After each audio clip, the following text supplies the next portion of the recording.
Hollywood मधल्या सिनेमाची गोष्ट, एक वास्तववादी सिनेमा, ट्रू स्टोरी. सिनेमाची गोष्ट आहे एक अनसक्सेसफुल मिशन. साधारण 4 वर्ष या गोष्टीवर काम होतं, स्क्रीन प्ले लिहिला जातो आणि मग असं ठरतं की आता शूटिंग सुरू करायचं. आणि तेव्हाच कळतं की ते जे अनसक्सेसफुल मिशन आहे ते सक्सेसफुल झालंय. पुन्हा सगळा स्क्रीन प्ले परत लिहिला जातो आणि मग तो सिनेमा पूर्ण होतो आणि तो आपल्या समोर येतो. त्या सिनेमाचं नाव आहे झिरो डार्क 30. 2001 मध्ये अमेरिकेत खूप मोठी घटना घडली, 9/11ची. ट्विन टावर उद्ध्वस्त झाले, आपण सगळ्यांनीच पाहिले.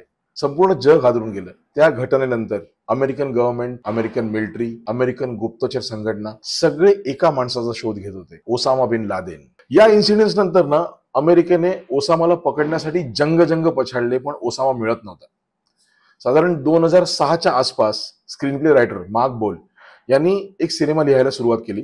सिनेमाचा विषय हाच होता, अनसक्सेसफुल मिशन.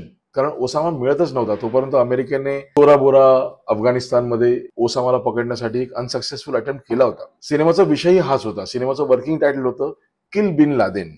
एक 4 वर्ष काम केल्यानंतर स्क्रीन प्ले तयार झाला. साधारण 2011-12 मध्ये शूटिंगला सुरुवात करायची असं प्लॅनिंग झालं आणि तेव्हाच अमेरिकेत एक ऐतिहासिक घटना घडली. अमेरिकन नेव्ही सील्सने अबोटाबाद मध्ये ओसामा बिन लादेनला ठार मारलं. Mission successful. संपूर्ण सिनेमाचा स्क्रीन प्ले पुन्हा चेंज करायला लागला. संपूर्ण सिनेमाची गोष्ट सगळी चेंज आणि सिनेमा तयार झाला झिरो डार्क 30. हा सिनेमा मी तुमच्याबरोबर डिस्कस करतो याची 2 कारण आहेत. एक तर कॅरेक्टरचं क्राफ्टिंग आणि दुसरं म्हणजे of course cinematography. CIA central intelligence agency ही अमेरिकेची गुप्तचर संघटना आहे, आपल्या सगळ्यांनाच माहिती आहे. या CIA मध्ये काम करणारी एक अनालिस्ट मुलगी आहे, तिचं नाव आहे माया. मायाने ओसामाला पकडण्याचा ध्यास घेतला. पण प्रॉब्लेम असा आहे की मायावर कोणी विश्वास दाखवत नाही, कारण मायाच्या पदरी सतत अपयश येत आहे. वरिष्ठांकडनं होणारा अपमान, या मिशनसाठी लागणारा खर्च, तिच्यावर ठेवलेला अविश्वास, हे सगळं सहन करत माया 10 वर्ष ओसामाचा माग काढत चाललीये. आणि फायनली तिला एक डाऊट येतो. ती एक अंदाज वर्तवते की कदाचित ओसामा इकडे राहत असेल. शी इज ऑल्सो नॉट शुअर. आणि एका रात्री अमेरिकन नेव्ही सील्स त्या घरात जातात आणि ओसामा बिन लादेनला मारतात. अशी या सिनेमाची गोष्ट आहे. मी या विषयावर बऱ्यापैकी रिसर्च केला. म्हणजे या स्टोरीवर अमेरिकेत पण खूप डिस्प्यूट्स आहेत.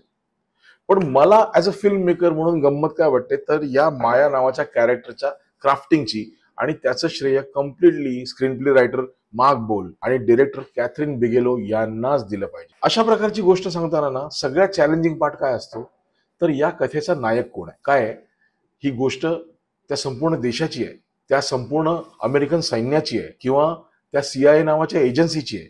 ही कोणा एकाची गोष्ट नाही. पण स्क्रीन प्ले रायटरने प्रचंड हुशारीने या सगळ्यांना रिप्रेझेंट करणारं एक कॅरेक्टर उभं केलंय, माया. माया एक स्त्री आहे. ती हेल्पलेस CIA एजंट आहे. ती ऑर्डिनरी प्रोफेशनल एजंट आहे, पण at the same time extra ordinary determined lady आहे. म्हणजे अनेक CIA एजंटनी केलेली मेहनत, त्यांना आलेलं अपयश, त्यांच्या इमोशन्स, त्यांच्या अनसक्सेसफुल स्टोरीज, या सगळ्यांना रिप्रेझेंट करणारं एक कॅरेक्टर आहे माया. मला सगळ्यात आवडलेला शॉट म्हणजे जेव्हा ओसामा मारला जातो आणि त्याच्यानंतर माया विमानात येऊन बसते. त्या प्रचंड मोठ्या लढाऊ विमानात माया एकटीच बसली आहे. एक हॉलोनेस आहे, एक रितेपण आहे. माया रडायला लागते. ओसामा तर मारला गेला, मिशन तर सक्सेसफुल झालं, पण जी माणसं मारली गेली, जी माझी माणसं होती, ती तर परत येणार नाहीत ना. हे सांगणारा तो शॉट विदाउट सेइंग एनिथिंग कमाल. आणि बाय द वे या सिनेमाला साऊंड डिझाईनचं ऑस्कर आहे. म्हणजे मला तर वाटतं की साऊंड डिझाईन शिकणाऱ्या सगळ्या स्टुडंट्सनी हा सिनेमा बघायलाच पाहिजे. आय एम शुअर तुम्ही बघितला असेल, पण कमाल साऊंड डिझाईन. आणि या सिनेमाची सिनेमॅटोग्राफी, स्पेशली क्लायमॅक्स मध्ये ओसामाच्या घरात घुसून ज्यावेळी अमेरिकन नेव्ही सील्स त्याला मारतात, तो सिक्वेन्स, कमाल सिक्वेन्स. या सिनेमाची सिनेमॅटोग्राफी केली आहे ग्रेग फ्रेझर यांनी. बघा सिनेमाचं नाव काय आहे, zero dark 30. What is zero dark 30? Zero dark 30 ही बेसिकली अमेरिकन सैन्यामधली स्लँग आहे. म्हणजे जे मिशन्स रात्रीच्या अंधारात एक्झिक्यूट झाले त्या मिशनला ते झिरो डार्क 30 असं स्लँग मध्ये म्हणतात.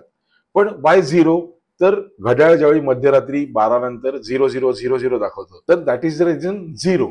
आणि डार्क इज मध्यरात्रीच्या अंधारात एक्झिक्यूट झालेलं मिशन. सो झिरो डार्क 30 हे टायटल जे आहे ते या सिनेमासाठी करेक्ट आहे. का मी तुम्हाला सांगतो, कारण ओसामा जो आहे तो पाकिस्तानच्या अबोटाबाद या शहराच्या मध्यभागी राहत होता. रात्रीच्या अंधारात अमेरिकन नेव्ही सील्स त्याच्या घरात घुसले. ते घरात घुसताना कुणाला दिसू नये म्हणून त्यांनी एक रात्र चूज केली होती. ती रात्र होती अमावास्येची रात्र. आता इथेच फोटोग्राफीचं चॅलेंज सुरू होतं. ती रात्र होती अमावास्येची, म्हणजे मूनलेस नाईट, म्हणजे चंद्रप्रकाशही नाही. काय आहे, कोणताही सेट लेटअप करताना आपल्याला लाईटचा सोर्स आणि शॅडोचं गणित ना हे जमवायला लागतं. म्हणजे सोर्स ऑफ लाईट कुठून असेल, फॉर एक्झाम्पल सूर्यप्रकाश आहे किंवा विंडोत येणारा लाईट आहे किंवा कंदिलाचा लाईट आहे किंवा स्ट्रीट लाईट आहे किंवा चंद्रप्रकाश आहे. लाईटचा सोर्स येतो आणि अकॉर्डिंगली शॅडो कुठे पाहिजे हे आपण ठरवू शकतो. पण इथे प्रॉब्लेम काय आहे, इथे अमावास्येची रात्र आहे, मूनलेस नाईट आहे, म्हणजे there is no source of light. मग शॅडो, आता हे शॅडोचं गणित आहे ना, हे जर मी डिटेलमध्ये सांगतो तुम्हाला. काय आहे, एक सिंपल लॉजिक असं आहे, smaller the source of light is harder the shadow. तुमचा लाईटचा सोर्स जेवढा छोटा असेल तुमची शॅडो तेवढी हार्ड असते. म्हणजे फॉर एक्झाम्पल सूर्य ज्यावेळी तुम्ही बघता असा माथ्यावर असतो त्यावेळी तो आपल्याला एवढासा दिसत असतो साईजमध्ये आणि त्याची शॅडो जी आहे ती खूप हार्ड असते जमिनीवर. जेव्हा सूर्यासमोर ढग येतात त्यावेळी काय होतं की सगळं क्लाउडी होतं, बरोबर, आणि शॅडो सॉफ्ट होते. शॅडो सॉफ्ट का होते, कारण लाईटचा सोर्स मोठा झाला. आता लाईटचा सोर्स मोठा कसा झाला, तर फिजिक्समध्ये आपण शिकलोय, प्रिझम लॉ आपण शिकलो असू, सो रिफ्रॅक्शन इंडेक्स आपण शिकलो असू. रिफ्रॅक्शन इंडेक्सचा लॉ काय आहे, प्रकाशाचा एक किरण ज्यावेळी एखाद्या सरफेसमधनं पास होतो त्यावेळी तो त्याची दिशा बदलतो, रिफ्रॅक्ट होतो, ओके, आणि ऍट द सेम टाइम तो बाउन्सही होतो दुसऱ्या दिशेने. आता ज्यावेळी प्रकाशाची अनेक किरणं एका सरफेसमधनं पास होतात त्यावेळी प्रत्येक किरण जो आहे तो आपली दिशा बदलतो आणि ऍट द सेम टाइम तो बाउन्स होतो. त्यामुळे होतं काय की लाईटचा सोर्स जो आहे तो मोठा होतो. ढग ज्यावेळी समोर येतात तेव्हा त्या ढगातनं तो सूर्यकिरण पास होत असताना ते रिफ्रॅक्ट होतात, सोर्स मोठा होतो आणि शॅडो सॉफ्टर होते. ओके, क्लॅरिटी आहे. आता आपल्याला काय माहिती आहे चंद्रप्रकाशाबद्दल, तर चंद्रप्रकाश म्हणजे काय, तर सूर्याचा जो लाईट आहे तो चंद्रावर पडतो आणि चंद्रावरनं बाउन्स होऊन तो पृथ्वीवर येतो. सो सूर्याचा सोर्स जो आहे तो त्या प्लॅनेटवर पडला, चंद्रावर पडला आणि तो सोर्स मोठा होऊन पृथ्वीवर आला. त्यामुळे सूर्यप्रकाशाची जी शॅडो आहे ती हार्ड शॅडो आहे, पण चंद्रप्रकाशाची जी शॅडो आहे ती सॉफ्ट शॅडो आहे.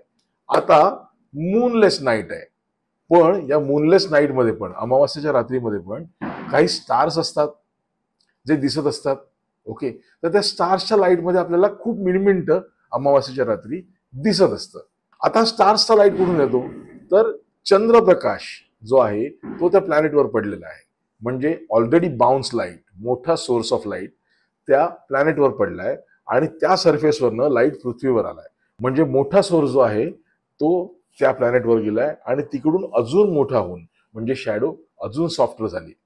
जर तुम्ही या सिनेमाचा क्लायमॅक्स नीट बघाल तर इट इज ॲब्सोल्यूट शॅडोलेस लाइटिंग. म्हणजे फार कमी ठिकाणी जिथे खूपच अनअवॉइडेबल आहे तिथे आपल्याला शॅडो दिसते. एकदा माझ्या मते गन ठेवलेली आहे, रायफल ठेवलेली आहे, तिथे जमिनीवर शॅडो आहे, तो एक शॅडो. आणि काही शॅडोज भिंतीवर आहेत, जेव्हा ते भिंतीला चिकटून उभे आहेत सोल्जर्स तेव्हा तेव्हा भिंतीवर पडलेला शॅडो, पण तो शॅडोचा जर टेक्स्चर बघाल it is very softer. See, मला असं वाटतं सिनेमॅटोग्राफीमध्ये इतकं डिटेलिंग करणं खूप गरजेचं आहे आणि ज्यावेळी असं डिटेलिंग खूप छान पद्धतीने एक्झिक्यूट होतं ना त्यावेळी बघायला खूप मजा येते. पुन्हा एकदा हा सिक्वेन्स माझ्यासाठी बघा.